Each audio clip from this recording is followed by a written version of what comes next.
Le professeur Ndaiwel n'est pas en train d'aborder la vraie solution du Congo. Quelle est la pensée politique du Congo? Quel est le destin de tous les Congolais?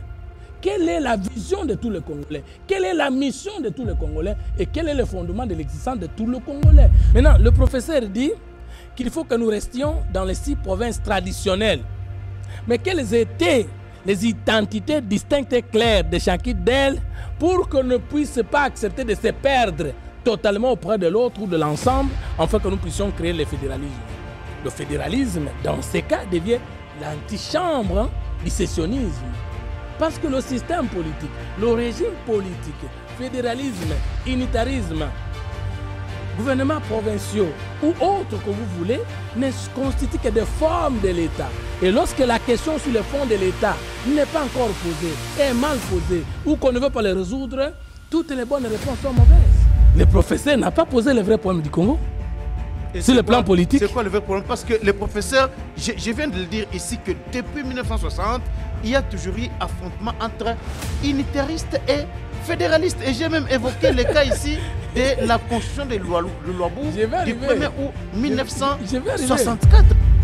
Les fédéralistes et les unitaristes, ce sont des apolitiques au Congo. Des apolitiques? Je dis bien, des distraits. Ah bon? Ce sont des infirmiers en politique. Non, mais un penseur politique doit avoir fait nécessairement les sciences politiques? Non, non.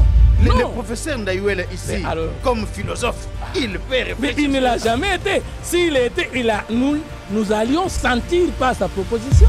Pour parler du fédéralisme, il faut que du point de vue philosophique, du point de vue moral, du point de vue spirituel, du point de vue culturel, qu'il y ait des identités qui ne veulent pas disparaître. Au Katanga, par exemple, ils ne veulent pas qu'on parle de la consommation, de la vente des chiens, parce que cela ne fait pas partie de leur culture. Et Moulouba du Katanga, qu'est-ce qu'il a de commun de Moulouba du Katanga? On confond la culture et le sang. Ils ont des habitudes et des attitudes. Parlez-moi du système politique des Katangais capable de développer les Katanga. C'est là qu'on va découvrir que non. En confiant les Katanga aux Katangais, nous comprenons que les Katangais même gèrent les Katanga mieux que quiconque. Que les professeurs me disent que les Grands Kasaï, tous les Grands Kasaï ont la même identité culturelle. Le professeur Ndaiwel ne propose pas une constitution. Il veut réformer une nouvelle constitution. Non, non. En français propre, lorsqu'on dit nouvelle constitution, ça signifie la réforme de celle qui existe. C'est plutôt la différence avec la constitution nouvelle que nous proposons. Nous sommes avec une constitution de la 3e République, alors que la première et la 2e n'ont jamais existé au Congo. Non, mais comment vous pouvez dire ça? Alors parlez-moi, la première République, c'était la République de Mobutu. Non, la République de Kasavubu. Le professeur Ndaiwel propose à ce que le mandat du président soit de 9 ans non renouvelable. Pour qui roule finalement le professeur Ndaiwel? Tout homme qui vit sur la terre est toujours tenté par un démon de s'éterniser au pouvoir. Un parti politique a une vision, une mission, un fondement qui a pour mission de lutter, conquérir le pouvoir global d'État afin d'appliquer son projet de société. Et si vous créez un parti pour exister seulement en province, il va conquérir le pouvoir d'État quel jour et l'appliquer quel jour, professeur? Ce que vous ne connaissez pas existe, monsieur le professeur. Arrêtez de nous provoquer. Bon, le professeur veut nous dire que lorsqu'il y a incompétence politique, lorsqu'il y a inconscience politique, lorsqu'il y a absence de culture politique, lorsqu'il y a absence de l'intelligence sociale et politique, la réponse est un système, un régime politique de type camarade, fédéral, c'est une fausseté. Excusez-moi le terme. Est-ce que Moïse Katumbi, l'ancien gouverneur du Grand Katanga, n'était pas approché de Lumbashi? Il n'était pas approché de Lualaba? Qu'a-t-il fait là? Mais Madame Fifi Masuka, qui vient d'étonner, qui vient d'annuler, qui vient de révéler que Moutou Aloba de Mosa Tonga Kamboka te a la erreur. C'est Madame Fifi Masuka aujourd'hui qui vient de nous révéler que Moïse Katumbi ne représente rien en matière de gestion. Si nous avons des hommes politiques inconscients, des hommes politiques incompétents, des hommes politiques tribaux, ethniques et régionaux, même s'ils sont licenciés, même s'ils sont docteurs, aucun système politique ne pourra résoudre le problème du Congo. Abordons la question de fond. Mais appelez Kinke Mulumba, Kabila nano totondi yote. Soko totonda ki Kabila te, que tobaki cela qui est 5 ans enseignants. Tu sais que dans moins de 2 ans, vient de créer plus de 760 écoles. Sans compter les écoles qu'il a trouvées mécanisées, non payées. Plus de 22 000 écoles qu'il a créées. Est-ce qu'il a fallu 5 ans pour que Tshisekedi change les choses?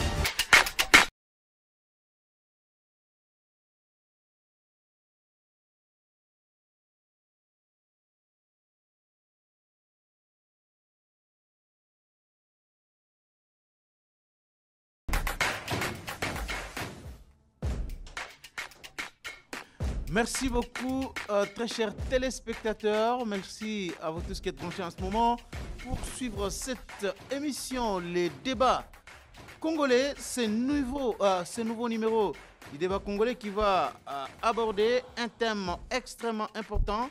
Il est intitulé Nouvelle constitution pour qui roule Ndaïwel. Alors, dans cette émission, nous allons recevoir aujourd'hui pour réfléchir autour de ces sujets importants un acteur politique que d'aucuns connaissent.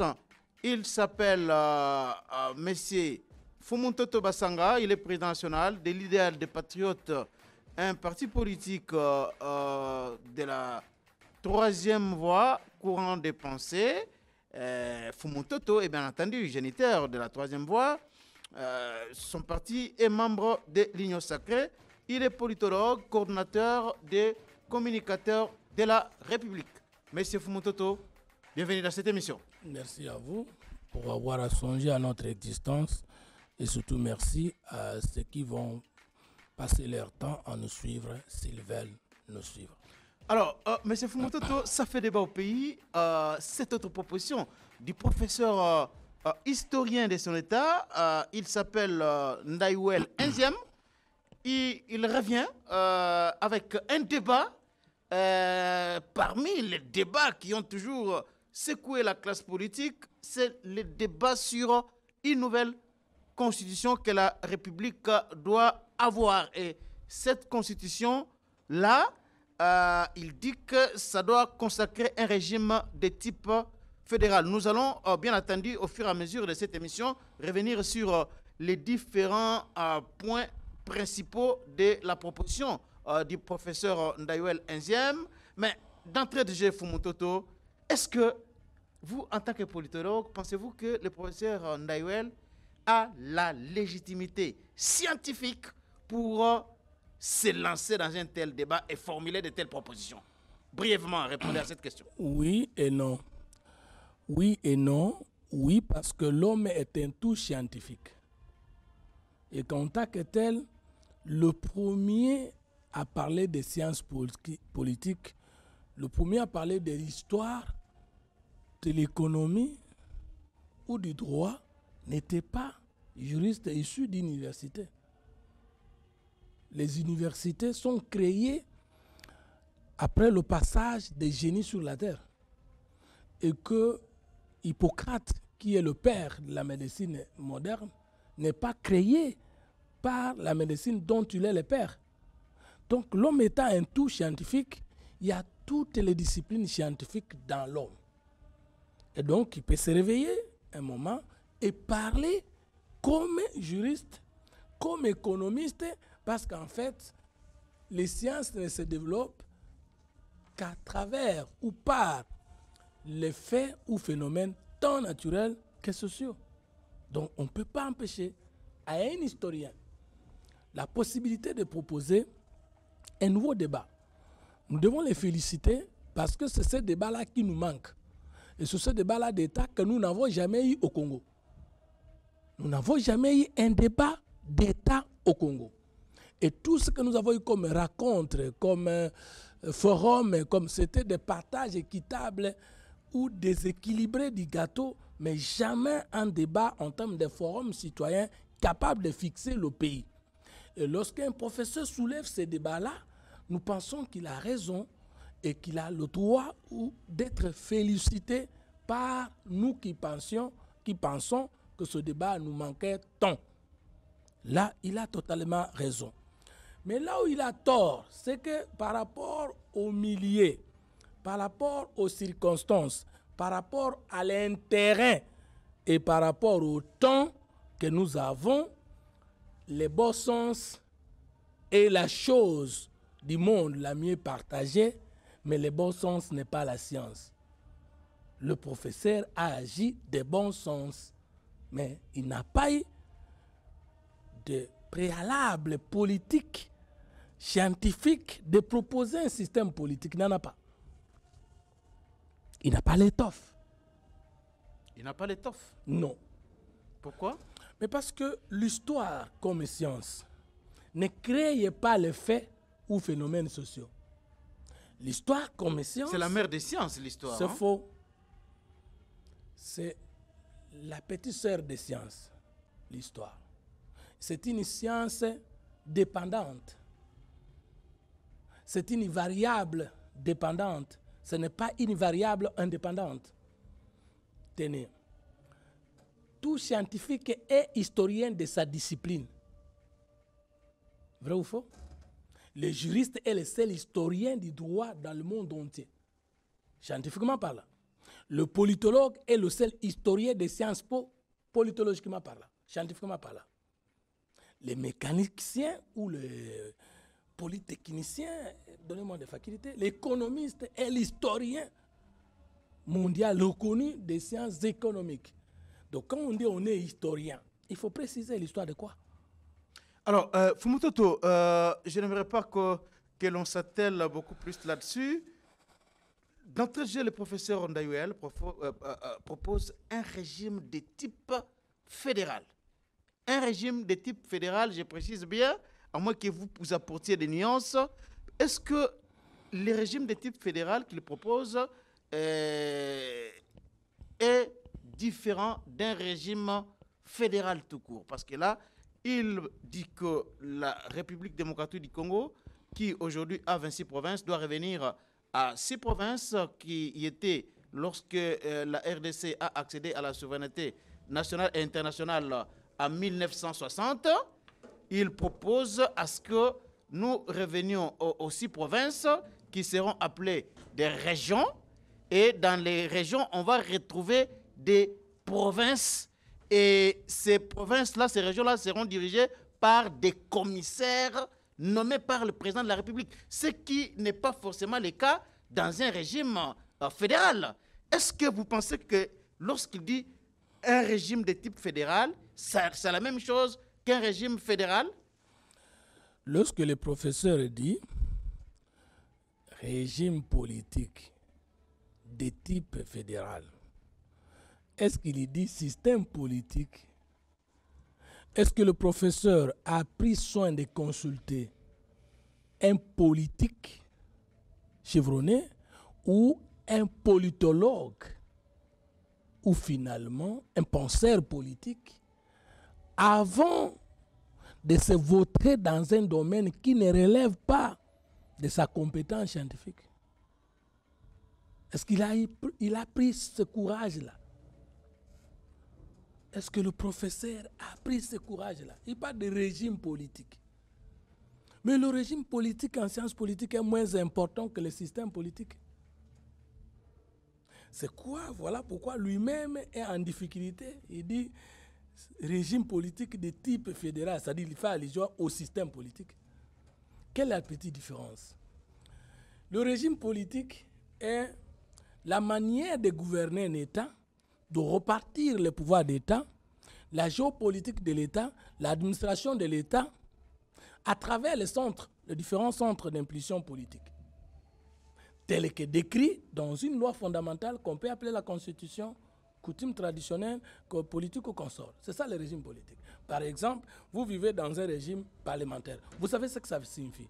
Mais le système politique, c'est la manière dont l'acteur politique et l'histoire politique, le peuple agit dans ce régime qui est défini. Donc on peut se déclarer régime parlementaire, mais vivre un système autre, c'est alors qu'on parle de système politique. C'est la dose d'autorité, d'applicabilité des faits politiques. Lorsque le professeur dit qu'il propose un régime politique de type fédéral, il devait d'abord soulever des préalables. Et je dois préciser un régime politique de type fédéral. Et j'aimerais lire exactement ce qu'il a dit ici. Fumototo, vous allez me permettre de le faire. Mise en place d'un régime de type fédéral, non pas à partir de 26 entités, mais à partir de 6 entités qui sont les 6 provinces du Congo ayant accédé à l'indépendance le 30 juin 1960. À cela s'ajouterait la ville de Kinshasa, dont l'autonomie est consacrée depuis des décennies. Ces 7 entités seront qualifiées de régions et que ça sera ainsi Équateur, Kasaï, Katanga, Kinshasa, Kivu, région orientale et région occidentale, appellation proposée pour l'espace Bandundu et Congo central. Chaque région serait régie par sa loi fondamentale spécifique en plus de la Constitution. Les régions seraient subdivisées en provinces, dirigées par des commissaires des provinces nommés par les chefs de l'État, y compris parmi les non-originaires. La gestion de ces provinces et leurs composantes, territoires, secteurs, etc., relèverait des agents de la territoriale, service qui devrait être valorisé. Les pays seraient dotés de 2 capitales, Kinshasa, la capitale économique, et Kisangani, la capitale politique. Mais c'est ça le problème. Si l'historien peut proposer ça, mais quel est le rôle du philosophe, du penseur politique, de l'homme spirituel, du politologue et, avant de citer, l'anthropologue, le sociologue et le juriste? C'est déjà grave. Quelle est l'identité économique, politique, linguistique, traditionnelle, anthropologique, sociologique de ces 6 provinces pour que l'on puisse dire nous ne sommes pas à mesure de nous mettre dans l'unité, mais nous voulons être autonomes et faire une certaine confédération pour avoir un État du type fédéral qui va même au-delà du fédéralisme. Pas confédération, une fédération. Je suis en train de critiquer cette affirmation que je trouve grave et non scientifique, politologiquement parlant. Non scientifique? Mais ça, le débat. Quels sont les éléments fondateurs du fédéralisme? Ce sont les identités culturelles, historiques, économiques, sociologiques qui font que des peuples ne veulent pas faire 3 principes. L'autonomie, l'ouverture, l'indépendance, la cohabitation et le dépassement des valeurs sectorielles pour la création de valeurs communes. Mais il y a la présence de l'ennemi commun, de l'intérêt commun. C'est alors qu'on dit, prenons ces valeurs ici, fédérons-les. Je ne sais pas si vous comprenez. C'est différent des Japonais qui ont une culture, par exemple, historique, de tous les toutes qui sont une nation et qui se retrouvent dans un État et qui n'ont pas de difficultés pour parler de l'unitarisme ou de la décentralisation parce que les valeurs traditionnelles, spirituelles, morales sont les mêmes et maintenant ils n'ont qu'à décentraliser ça. Maintenant, le professeur dit qu'il faut que nous restions dans les 6 provinces traditionnelles. Mais quelles étaient les identités distinctes et claires de chacune d'elles pour qu'on ne puisse pas accepter de se perdre totalement auprès de l'autre ou de l'ensemble, afin que nous puissions créer le fédéralisme. Sinon, le fédéralisme, dans ces cas, devient l'antichambre du sécessionnisme. Et c'est là le fait que le Congolais doit se limiter dans ce qu'il a appris. Ce n'est pas que le professeur n'est pas en mesure de faire les sciences po. Mais le temps ne nous permet pas d'être experts en tout. Même si l'homme est un tout savant, mais nos préoccupations, l'intérêt du sujet, les conditions sociales permettent aujourd'hui à chacun de nous de se spécialiser dans un 3-4 domaines. Mais le professeur Ndayouele, qui connaît très bien l'histoire de la République, les divisions qu'il y a eu au sein de cette nation, souvenez-vous que depuis l'indépendance, il y a toujours eu affrontement entre unitaristes et fédéralistes. Et dans la constitution de Luabourg, la constitution du 1er août 1964, il a été accepté que le Congo devienne un pays, accède à un régime fédéral. Et c'est fait aussi le cas lors de la conférence nationale, la proposition de constitution de 1990. Deuxième préoccupation, avant de proposer un système politique ou un régime politique, et parce qu'en sciences politiques, il est clairement dit qu'il n'y a pas de système politique type. Ça veut dire qu'il n'y a pas un modèle d'organisation d'État qui vaut le développement. À travers le monde, nous trouvons des pays socialistes développés et d'autres sous-développés, et d'autres même en sous-développement, ou bien au développement du sous-développement. Vous êtes d'accord avec moi? Nous trouvons à travers le monde les pays libéraux développés et d'autres pays libéraux en voie de sous-développement. Nous trouvons des royaumes développés et des royaumes en voie de sous-développement. Nous trouvons des républiques développées et d'autres républiques en voie de sous-développement. C'est pourquoi on dit en sciences politiques, il n'y a pas de système politique type. Et quelle est la réponse? Parce que le système politique, le régime politique, fédéralisme, unitarisme, gouvernements provinciaux ou autres que vous voulez, ne constituent que des formes de l'État. Et lorsque la question sur le fond de l'État n'est pas encore posée, est mal posée, ou qu'on ne veut pas les résoudre, toutes les bonnes réponses sont mauvaises. Le professeur escamote le vrai débat du Congo. Il ne nous dit pas qu'est-ce qui précède ce qu'il propose. Quel est le vrai problème du Congo? Il devait d'abord, lui, en tant que professeur, historien que je reconnais, que je respecte. Je voudrais dire qu'en contredisant le professeur Ndaiwel, je le confirme qu'il est grand. Okay. Je voudrais souligner parce que les gens ne savent pas qu'en science, en général, un disciple qui ne tue pas son maître ne l'a pas connu. Et même dans la parole de Dieu, le Christ a dit, tous ceux qui croiront en moi feront des œuvres même plus grandes que celles que j'ai réalisées. Si je contredis le professeur aujourd'hui, loin de moi l'idée de le négliger. Je suis fier d'ailleurs de monter sur lui parce que c'est lui qui m'a appris à monter sur lui. Alors, prof, accepte que je te contredise, que vous êtes mal placé de venir en sciences politiques. Parce qu'il y avait un moment où les sciences po étaient prises en otage par les philosophes, les psychologues comme les Freud, les juristes, les économistes. Mais avec l'avènement de penseurs politiques, de politologues, comme nous, aujourd'hui un juriste ne peut pas oser mettre ses pattes en sciences politiques. Bon, s'il vous plaît. Le fédéralisme est une forme de l'État. Or, nous, la troisième voie, nous révélons que le Congo a un problème d'hommes, de culture et d'organisation. Et que si ce problème n'est pas entamé, toute bonne réponse qu'on propose sera fausse. Là où il n'y a pas de culture politique, on peut y amener tout système politique, ça va être voué à l'échec.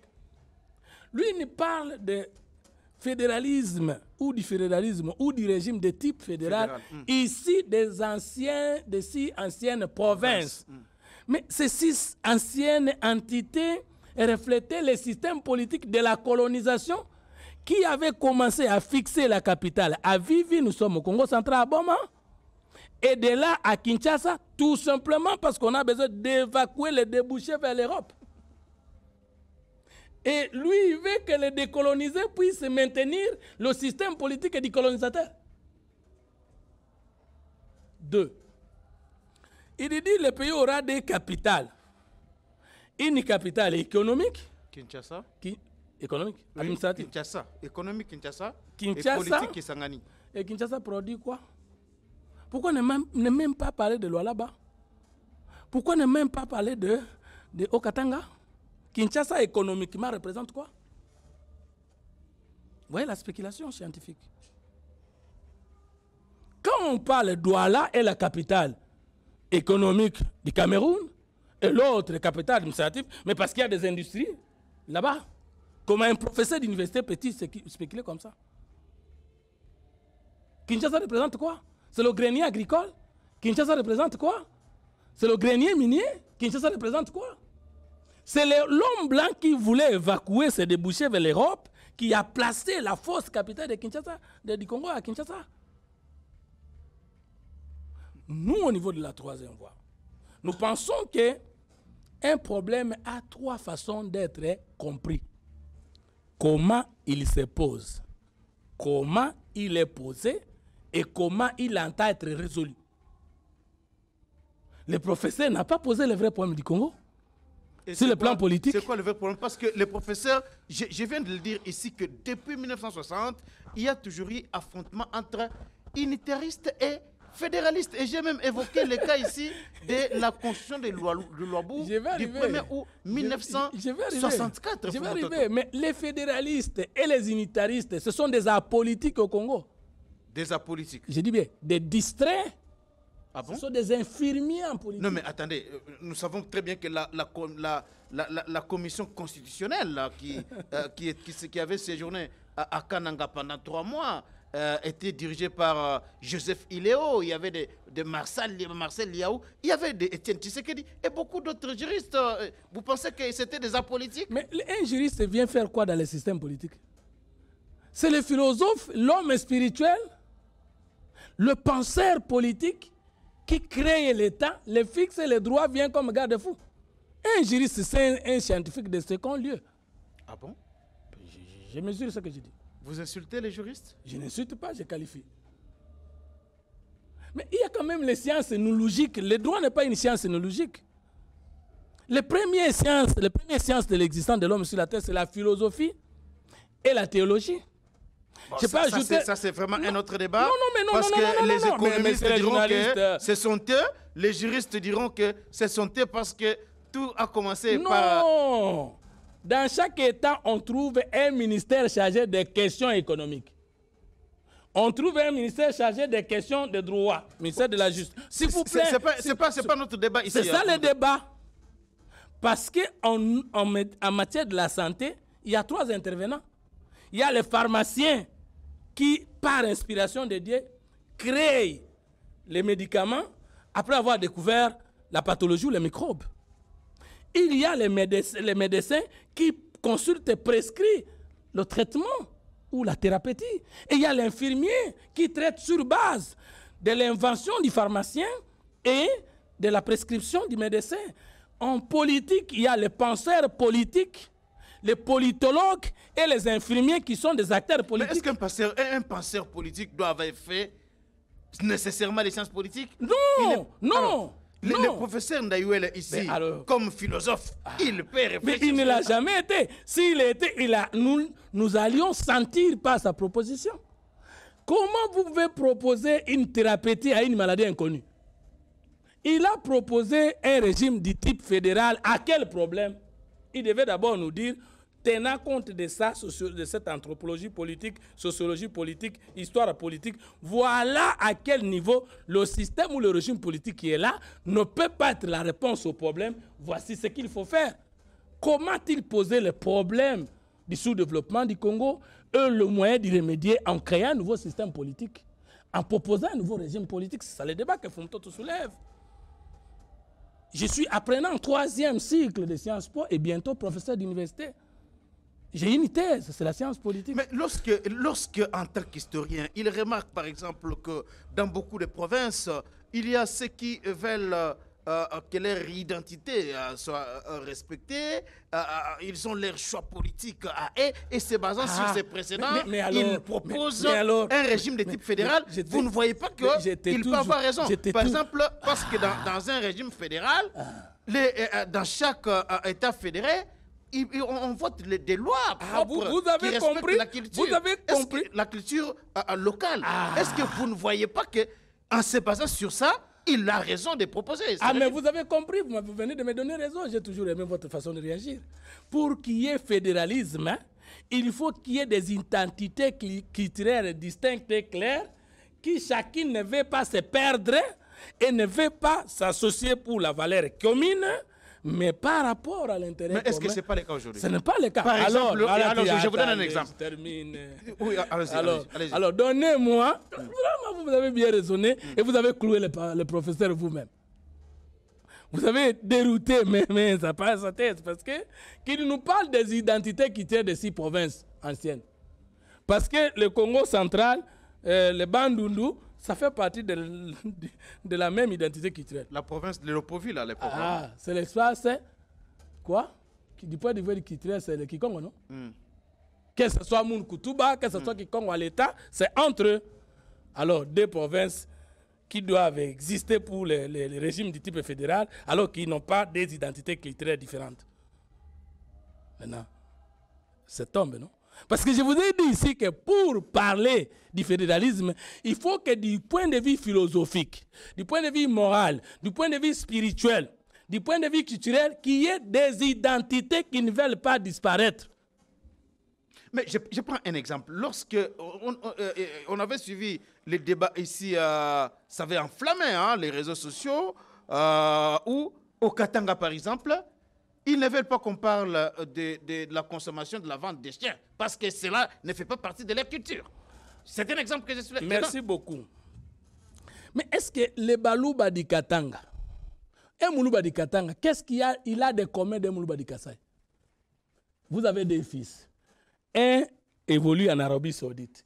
Un autre évolue en Belgique. Vous les ramenez 30 ans après. Qu'est-ce qu'ils ont de commun?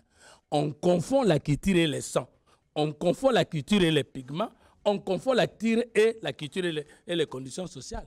La culture, ce n'est pas les génotypes, c'est les phénotypes. C'est ça, par exemple. Alors, deux, est-ce que les Katangais ont une culture? Faux. Ils ont des habitudes et des attitudes. Parlez-moi du système politique des Katangais capable de développer les Katanga.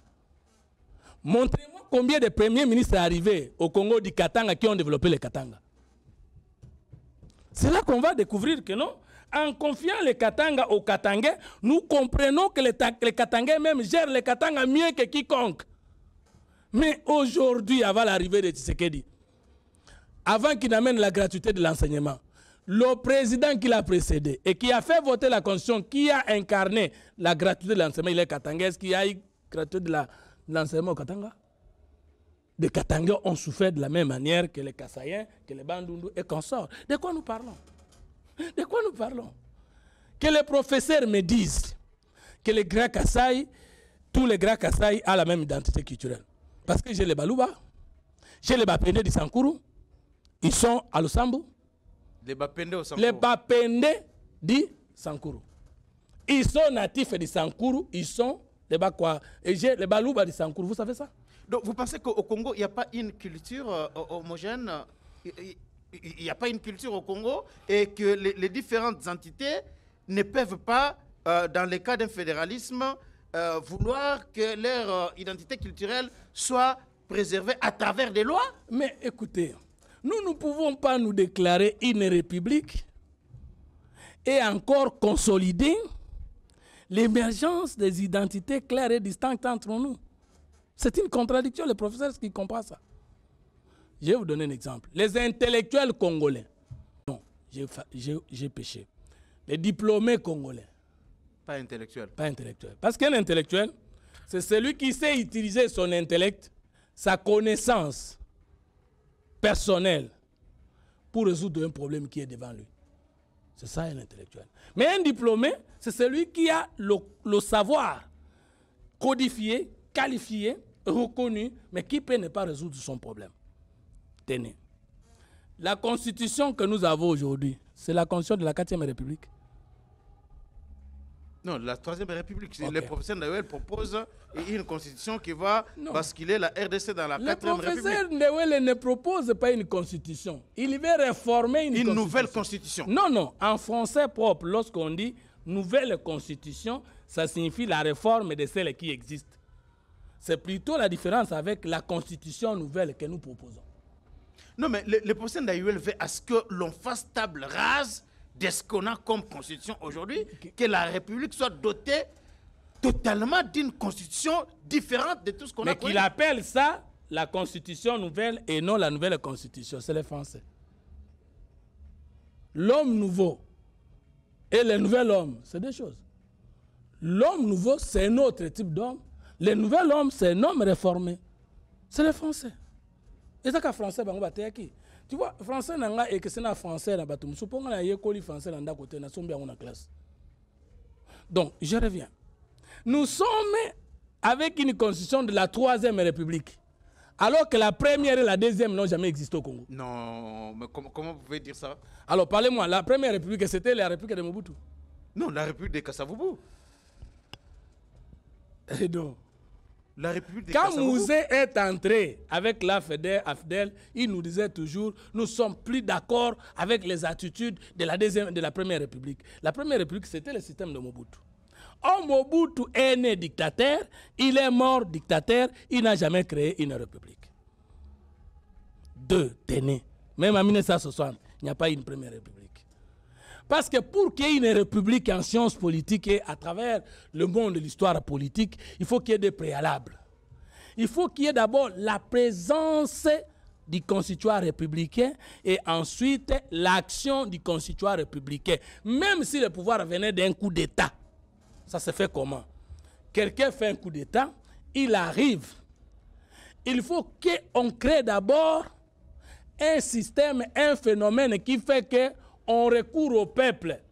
Le peuple vote les élus qui vont aller battre une constitution et la lui proposer. Une fois que nous avons n'importe quel système politique arrivé au pouvoir qui se réfère au peuple, qui organise une élection par une constituante, on a maintenant les élus proposent une constitution au peuple, le peuple l'adopte par référendum.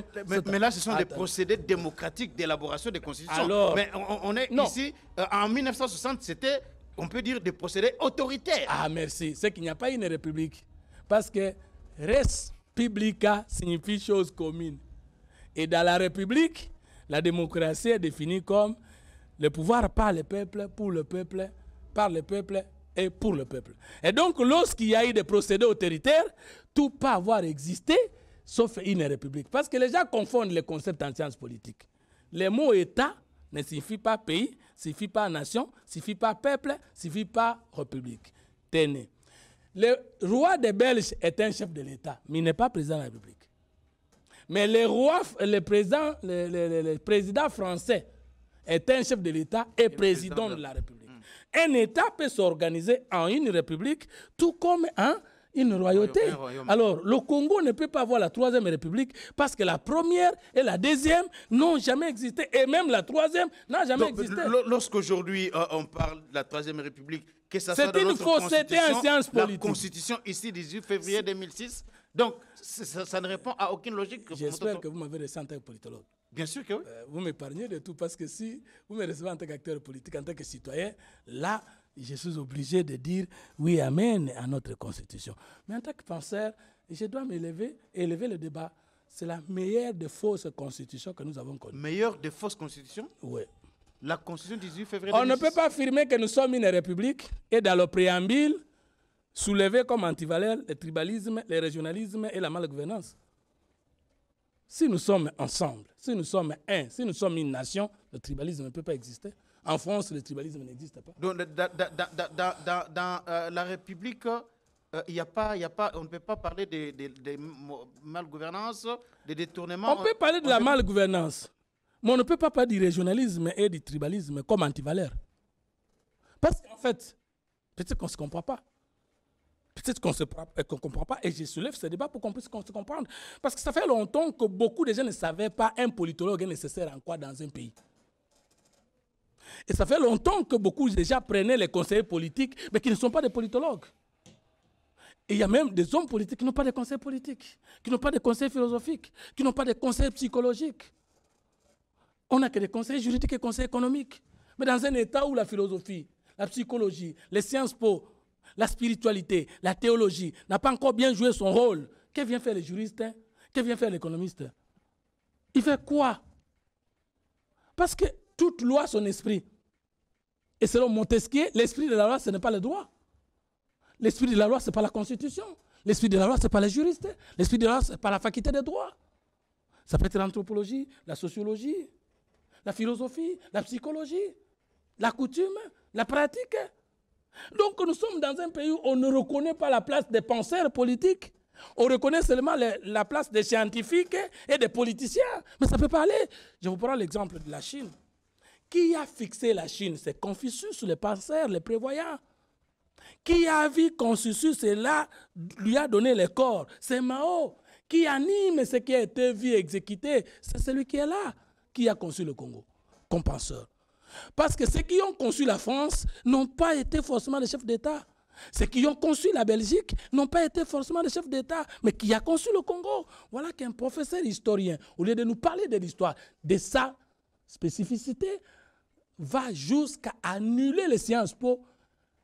C'est très grave. Bon, alors, Fumutoto, le professeur Ndayouel, en parlant du régime, d'un régime de type fédéral, il dit que ça doit être un régime où il y a le monocaméralisme, un seul parlement, mais alors que nous savons que dans un régime fédéral, il y a le bicaméralisme. Comment analysez-vous cela, Fumutoto? Les sciences administratives étaient... Est-ce que vous ne voyez pas que c'est quand même là une invention de la roue par les Congolais? C'est qui est une bonne chose. Mais alors, vous posez toujours très bien vos questions. C'est quoi, avant de parler des sciences administratives, on appelait ça les sciences camérales. Vous savez ce que ça veut dire? Tu vois, à l'intérieur de notre caméra qui nous fait passer devant les autres, il y a une chambre à l'intérieur là. C'est de ces mots-là qu'on parle de caméralisme, de science camérale ou bicaméralisme. Mais je vais vous donner l'exemple. C'est à tort et à raison. Ou à raison. Maintenant, nous avons deux chambres. Quand nous prenons la chambre haute en Grande-Bretagne, elle est appelée la chambre d'or. Elle représente quoi? La conscience historique, les grands défis, les grandes luttes, les victoires et la culture que ce peuple a enregistrées au cours des âges. C'est ça que ça veut dire. On appelle ça la chambre de l'or, et c'est ça la définition. Maintenant, quand nous avons le Sénat ici au Congo, il fait quoi? Il représente quoi? Non, il représente les provinces, comme aux États-Unis, voilà. la Chambre des représentants. Voilà. Aux États-Unis, ici, voilà. les sénateurs représentent les provinces. Voilà. Mais vous ne voyez pas que dans la pratique, le sénateur joue le même rôle que le député national, contrôler le gouvernement, service public de l'État. C'est fini. Ailleurs, ce n'est pas ça. Le sénateur, c'est net. C'est le conseil de la République. Est-ce qu'il est normal que Fumutoto, qui n'a jamais géré d'autres institutions, puisse avoir comme première fonction d'État sénateur? Chez nous, nous avons des jeunes de 30 ans, de 35 ans, sénateurs. Il va conseiller quoi? Qu'est-ce qu'il connaît du pays avant de monter là-bas? Sauf si il est un prince. Il a vécu avec le grand roi, parce qu'en politique, en Sciences Po, en politique en général, il y a trois façons de connaître la politique. Soit on a fait les Sciences Po, on est penseur politique, soit on a côtoyé les grands, ceux qui ont fait longtemps la politique, on est né dans la maison royale, où on pratique la politique, ou soit qu'on est dans un parti politique qui forme les gens. Le parti politique congolais, sont tribaux économiques, sont tribaux ethniques et régionaux. Est-ce que vous connaissez un parti politique qui forme les gens ici au Congo? Alors, quand vous faites quelqu'un ministre, il n'a jamais fait les sciences politiques. Il n'est pas né dans une famille royale ou politique. Il n'a jamais été formé dans son parti politique. Il va au fauteuil faire quoi? Bon, le professeur va nous dire que lorsqu'il y a incompétence politique, lorsqu'il y a inconscience politique, lorsqu'il y a absence de culture politique, lorsqu'il y a absence de l'intelligence sociale et politique, la réponse est un système, un régime politique de type camarade, fédéral. C'est une fausseté, excusez-moi le terme. Ça ne résout pas les problèmes. Ça ne tente même pas de toucher les pommes, parce que vous avez vous-même dit... Est-ce que ça ne peut pas booster le développement à la base, où les administrés sont rapprochés, les gouvernants sont rapprochés des gouverneurs, ou au niveau local, il y a résolution de questions qui se posent à la base? Vous me provoquez, je risque de m'exploser. Dans l'unitarisme comme dans le fédéralisme, dans l'actuelle décentralisation, il y a la proximité et la permanence. Ce n'est pas ça qui pose problème. Tenez, chaque famille dans un village est représentée par un chef de famille qui siège dans le conseil du village. Chaque village est dirigé par un chef de village qui est le représentant du chef de l'État en village. Et chaque groupement, c'est-à-dire l'ensemble des villages, est dirigé par le chef de groupement qui est le représentant chef de l'État au groupement. Et d'ailleurs, jusqu'aux années 74, le chef de groupement prêtait le même type de serment que le serment prêté par le chef de l'État. Je ne sais pas si ça a changé. Et chaque secteur, comme ensemble de groupement, est représenté par un chef de secteur qui est le représentant du chef de l'État dans son entité. Et l'ensemble des territoires qui est des secteurs qui est appelé territoire est représenté par l'administrateur du territoire qui est le représentant du chef de l'État dans cette entité. Dans les villes, ce sont les bourgmestres. Et chaque province est représentée par le gouverneur qui est le représentant titré chef de l'État en province. Montrez-moi que 63 ans après, il n'y a pas d'administration de proximité et de permanence. C'est le régime politique du type fédéral qui va nous approcher. Depuis quand nous avons été éloignés des administrateurs ou des gouvernants? Le Congo a un problème d'hommes, de culture ou d'organisation. Je vais vous donner un exemple. Est-ce que Moïse Katumbi, l'ancien gouverneur du Grand Katanga, n'était pas approché de Lumbashi? Il n'était pas approché du Lualaba. Qu'a-t-il fait là? Mais Madame Fifi Masuka, qui vient d'étonner, qui vient d'annuler, qui vient de révéler que Moutou Aloba, que moi ça tonga kambo kate, a ça la erreur.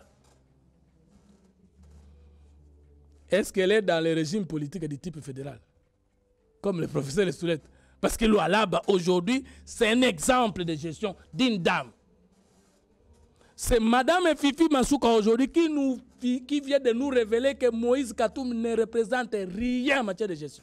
Non mais ça vous racontez des choses. Du temps de Moïse Katumbi, il s'est dit que la route, par exemple, Kolosi, Sandoa et tout, Kapanga, c'était une route carrossable, ce qui n'est pas le cas aujourd'hui. Ça a été créé par Moïse Katumbi. Ça a été créé par Moïse Katumbi. Oui, c'est ce que certains affirment. Tenez.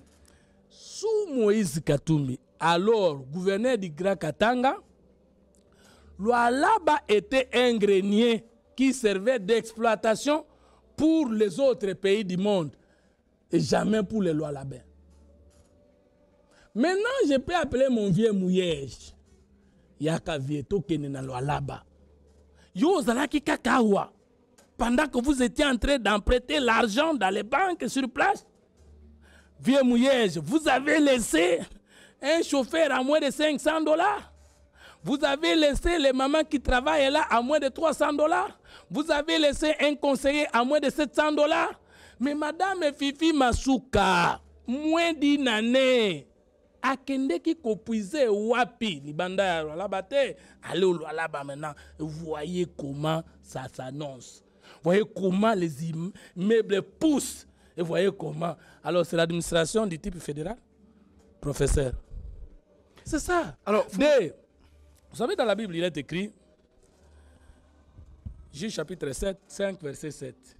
Les hommes étaient sans force. Parce que quand même, il y avait une pratique en Israël. C'est ce que Paul de Tarse a rappelé. Dans 1 Timothée, je ne permets pas à la femme d'enseigner, ni d'avoir l'autorité sur l'homme. Et qu'il n'y avait pas possibilité pour une femme de devenir juge. Mais c'est fait révéler qu'au cours de l'histoire, tous les hommes sont devenus faibles. Et tous les juges d'Israël n'étaient plus en mesure de conduire très bien le pays parce qu'ils tenaient lieu et place de roi. Déborah s'est levée comme mère en Israël. Et la voix de l'Éternel a été rétablie. Madame Fifi Masuka, est-ce que c'est le régime politique de type fédéral qui a fait de lui cette femme de référence? Est-ce que c'est le régime politique de type fédéral qui a fait d'elle, j'allais dire lui, je dis lui, je m'excuse, d'elle cette femme de témoignage? Vous n'avez jamais été au Lualaba peut-être. Allez voir les immeubles. Allez voir les avenues modernisées, se croiser. Allez voir les bâtiments poussés. Et alors, il a fallu cette administration? Non. Si nous avons des hommes politiques inconscients, des hommes politiques incompétents, des hommes politiques tribaux, ethniques et régionaux, même s'ils sont licenciés, même s'ils sont docteurs, aucun système politique ne pourra résoudre le problème du Congo. Abordons la question de fond. Alors, les professeurs d'ailleurs proposent à ce que le président de la République fédérale du Congo, s'il faut commencer déjà à l'appeler ainsi, soit épaulé par un vice-président et que le mandat du président soit de 9 ans non renouvelables et au niveau législatif national, que les mandats soient de 7 ans renouvelables une seule fois et au niveau des législatifs provincial ou régional, que les mandats soient de 5 ans renouvelables une seule fois. Est-ce qu'aujourd'hui, parler d'un mandat de 9 ans pour un chef de l'État, c'est pas donner de béquilles au président Tshisekedi? Oui et non. De s'éterniser encore au pouvoir? Pour qui roule finalement le professeur Ndaïwel? Oui et non. Nous félicitons les professeurs d'avoir réveillé ce débat. Parce que c'est un débat scientifique. C'est important, il nous permet de parler. Nous lui donnons raison pour des raisons. Premièrement, tout homme qui vit sur la terre est toujours tenté par un démon de s'éterniser au pouvoir. Et que chaque fois qu'on propose à quelqu'un qui est au pouvoir d'avoir la possibilité de faire beaucoup d'années au pouvoir, ça ne peut qu'être une bonne chose. Nous lui donnons raison. Kinke Mulumba, Kabila Totondi Yote, il disait quoi? Que les mandats de 5 ans n'étaient pas suffisants. Mais raisonnons ensemble. Je donne une deuxième raison de sa raison. Oui, le président Macron peut avoir même 2 ans de mandat. Ce n'est pas un problème, parce que ce n'est pas lui qui crée la France, ce n'est pas lui qui va créer la gratuité de l'enseignement.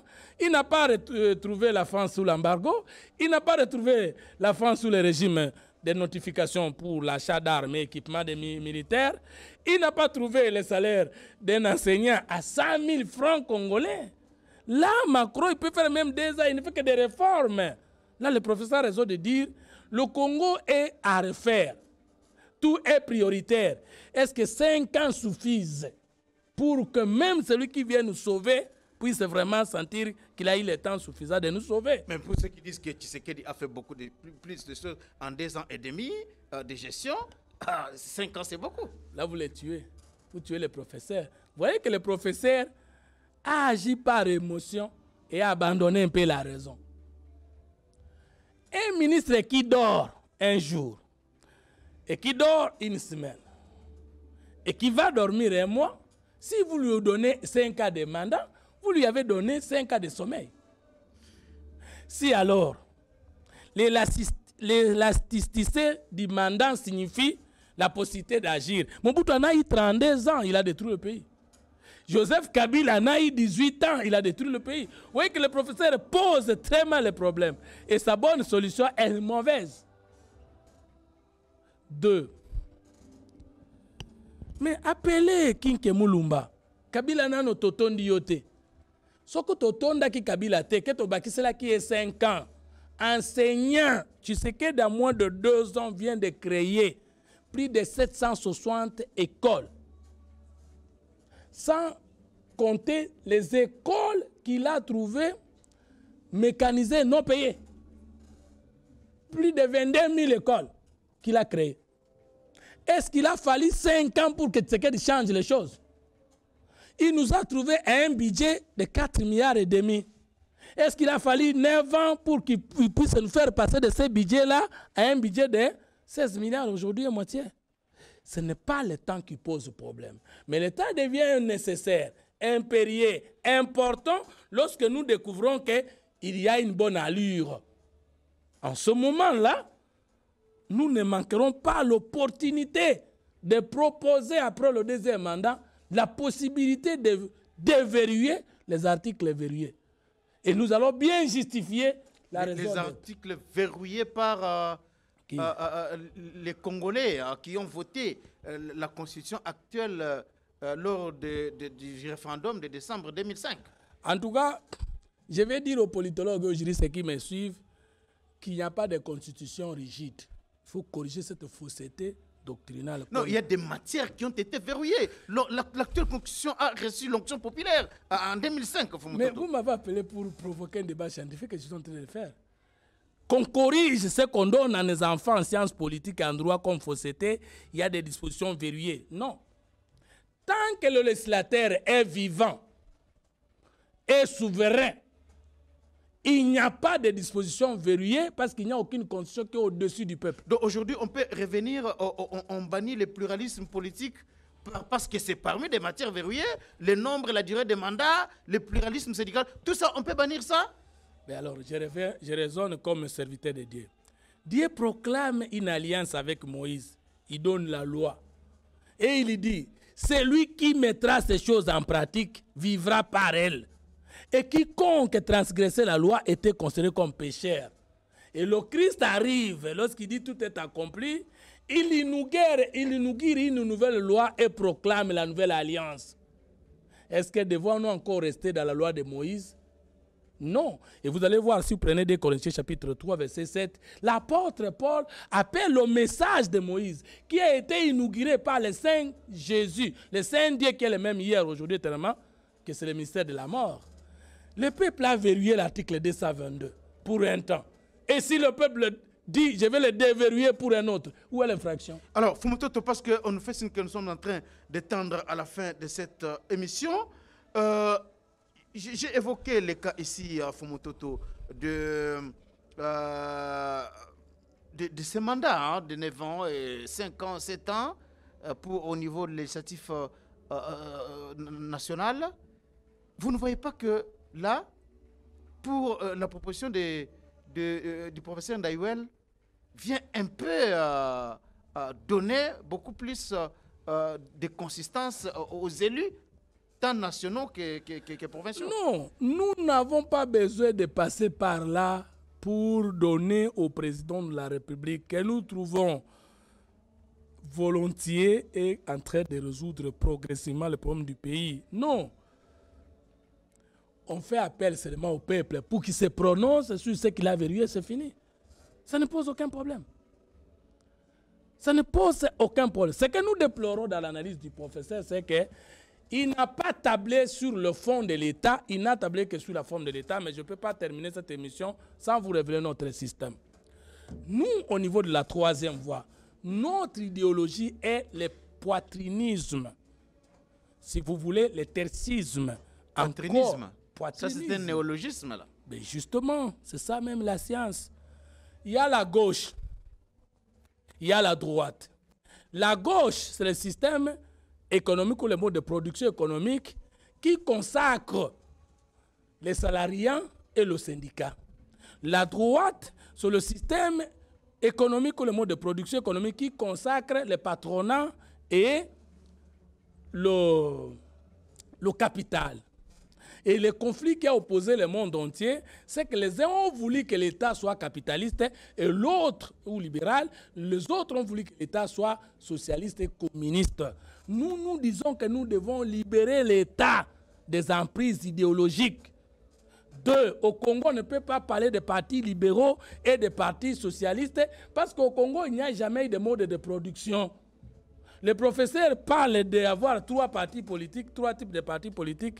Non, il a dit que ne peuvent compétir au niveau national que des partis politiques qui ont une assise nationale et les autres partis politiques qui ne se trouvent que dans des régions ou dans des provinces ne peuvent compétir qu'aux échéances électorales au niveau provincial. Le professeur tentait de banaliser même l'essence et de l'existence des partis politiques. Les partis politiques sont nés des modes de production économique. Les uns sont socialistes et les autres libéraux. Maintenant, est-ce qu'il y a des libéraux provinciaux et des libéraux nationaux? C'est encore grave. Maintenant, quand il dit un parti politique doit rester provinciaux, qu'est-ce que ça veut dire? Les partis politiques ont pour mission de des partis qui n'ont d'ancrage que dans des provinces. Mais ça n'existe pas. Un parti politique a une vision, une mission, un fondement qui a pour mission de lutter, conquérir le pouvoir global d'État afin d'appliquer son projet de société. Et si vous créez un parti pour exister seulement en province, il va conquérir le pouvoir d'État quel jour et l'appliquer quel jour, professeur? Ce que vous ne connaissez pas existe, messieurs les professeurs. Ce que vous ne connaissez pas existe, messieurs les professeurs. Arrêtez de nous provoquer. Parce que les Sciences Po ne sont plus orphelines aujourd'hui. Et surtout pas les Sciences Po congolaises. Ça, c'est 1. De 2, nous pouvons seulement au Congo avoir 3 types de partis politiques. Les partis étatiques, les partis républicains et les partis nationalistes. Parce que nous, notre problème aujourd'hui, c'est comment consolider l'État, comment repenser de l'État, comment refonder l'État que nous avons faussement hérité de l'entreprise coloniale belge. Notre mission n'est pas de consolider les partis de province, les partis de la nation. Pendant que nous souffrons le tribalisme, nous souffrons le régionalisme, vous nous demandez de créer des partis de province, mais finalement, c'est quoi? Alors, la dernière question, Fumutoto, entre les régimes, un régime de type fédéral tel que propose le professeur Ndayouel et l'actuel État unitaire fortement décentralisé, les régionalismes constitutionnels actuels, qu'est-ce qui est bon pour la RDC? Rien n'est bon pour la République si le Congolais n'est pas bon. Rien n'est bon pour la République si nous ne posons pas bien les diagnostics du problème du Congo et le moyen d'y remédier. Le Congo a un problème d'homme, le problème de culture et le problème d'organisation. Le problème d'homme signifie, en résumé, ceci. Tout peuple qui souffre a ses oppresseurs. Et tout peuple qui se réjouit a ses libérateurs, ses faiblesses, ses adversaires et ses ennemis. Et nous souffrons tant que l'homme de la situation n'est pas là.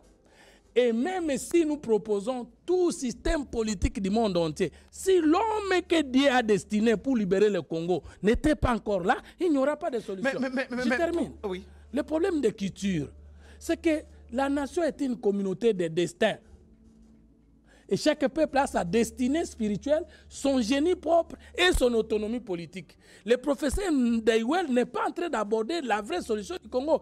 Quelle est la pensée politique du Congo? Quel est le destin de tous les Congolais? Quelle est la vision de tous les Congolais? Quelle est la mission de tous les Congolais? Et quel est le fondement de l'existence de tous les Congolais? Nous disons ceci, que ce Congo doit être sauvé par un homme, par une culture et par une organisation. Et c'est comment? Chaque peuple a un homme, a des hommes, a des femmes que Dieu a destinés pour les libérer. Mais le système constitutionnel, le système politique, des partis politiques que nous avons aujourd'hui, le casting ne nous permet pas de tomber facilement sur le Congolais compétent, moraux et engagé pour sauver le pays.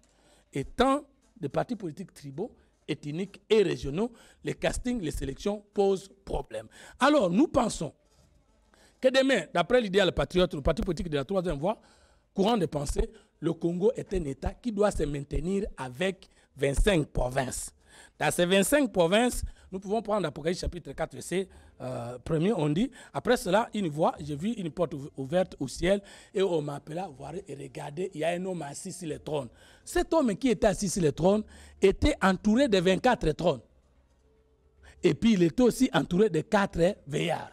Nous avons nos 4 langues nationales. Nous devons avoir nos 25 provinces. La capitale du Congo doit imiter Dieu.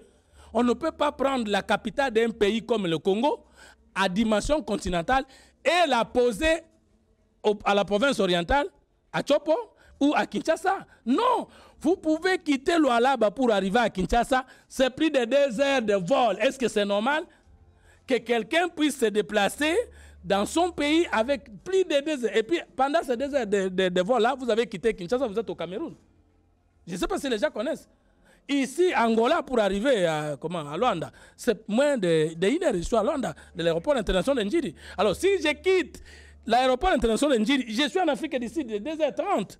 Vous trouvez normal que la capitale soit à Kinshasa pour favoriser seulement une catégorie de Congolais? Nous voulons que la capitale soit au milieu du pays. Quand Dieu a créé le jardin d'Éden, il a placé l'arbre de vie et l'arbre de la connaissance du bien et du mal au milieu du jardin. Le Congo est un pays divin. Nous devons avoir 24 provinces, la ville au milieu et 4 grandes villes. Une ville au nord, une ville au sud, à l'est et à l'ouest. Et chacune de ces villes-là vont patronner 6 provinces, ce qui va nous donner 4 x 6, 24. Mais avant cela, il faut que nous puissions ressortir la destinée spirituelle du Congolais. Pourquoi suis-je Congolais et non Angolais? Il faut que nous puissions redéfinir l'homme. En français, on nous appelle Congolais. Je ne sais pas en anglais ça veut dire quoi. Et à Chiluba, Congolais veut dire quoi. En Lingala, Congolais veut dire quoi. Et en Kikongo, un peuple qui s'appelle des noms des autres peuples, qui n'a pas son nom. Nous avons fait avec Kabila 18 ans, sans carte pour citoyen. Sur base de quoi vous dites que vous êtes étranger ou vous êtes congolais? Nous n'avons pas encore existé. Dans le peuple congolais du nom du royaume Congo, vous n'en voulez pas? Non, si nous restons Congolais du nord du Royaume Congo, alors prononçons les mots dans nos langues. En Chiluba congolais, c'est quoi? En Kikongo congolais, c'est quoi? Et à Lingala. Mais les Anglais ne s'appellent pas Anglais, ce sont les Français qui les appellent dans leur langue anglaise. Et même ne se présentent pas un Anglais. Non. Maintenant, quand un Français Moulouba, Lingala Banande connaît Moulouba qui est Congolais ou Lubanine. Alingalo Banande connaît Moukongo, Congolais. Nous n'avons pas encore existé. Nous devons créer un nouveau type d'homme. L'homme a trois parties. L'homme est esprit, l'homme est corps, l'homme est milieu. En considérant le Congolais comme esprit, nous devons combattre l'ignorance, nous devons combattre la peur et la pauvreté. Alors, en combattant les Congolais, en considérant les Congolais comme père, le premier ennemi c'est la faim, la maladie et l'insomnie. Et en considérant les Congolais comme milieu, nous devons combattre l'enclavement, l'insalubrité et la pollution. Si nous nous définissons déjà comme Congolais, nous ne pouvons jamais accepter le fédéralisme. Alors, Fumutoto, parce qu'il y a ceux qui pensent, et je termine par là, ceux qui pensent que le régionalisme constitutionnel aujourd'hui, l'État unitaire fortement décentralisé que nous avons aujourd'hui, c'est une symbiose, c'est une synthèse de l'État unitaire et du fédéralisme. Voilà pourquoi ça ne peut pas nous plonger dans des sécessions. Et ceux qui trouvent que c'est le juste milieu, vous ne voyez pas qu'ils ont raison? Mais j'ai revendiqué la paternité de cette forme de l'État, c'est mon mémoire de licence en 2003. Et il y avait mon professeur qui était conseiller à la présidence, c'est lui qui avait proposé ça. Mais ils n'ont jamais appliqué ce que j'avais conçu comme petit politologue à cette époque-là.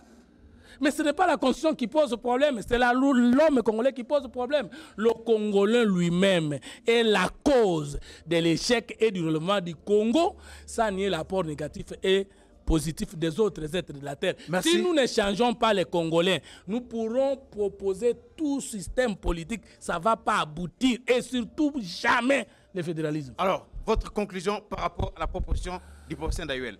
Il faut tout simplement rejeter et de la bonne manière cette proposition parce qu'elle ne table pas sur le pourquoi de sa proposition, de son existence. Elle ne table pas sur le vrai problème du Congo. Elle ne fait pas allusion à la philosophie, à la théologie, à la pensologie et aux sciences po.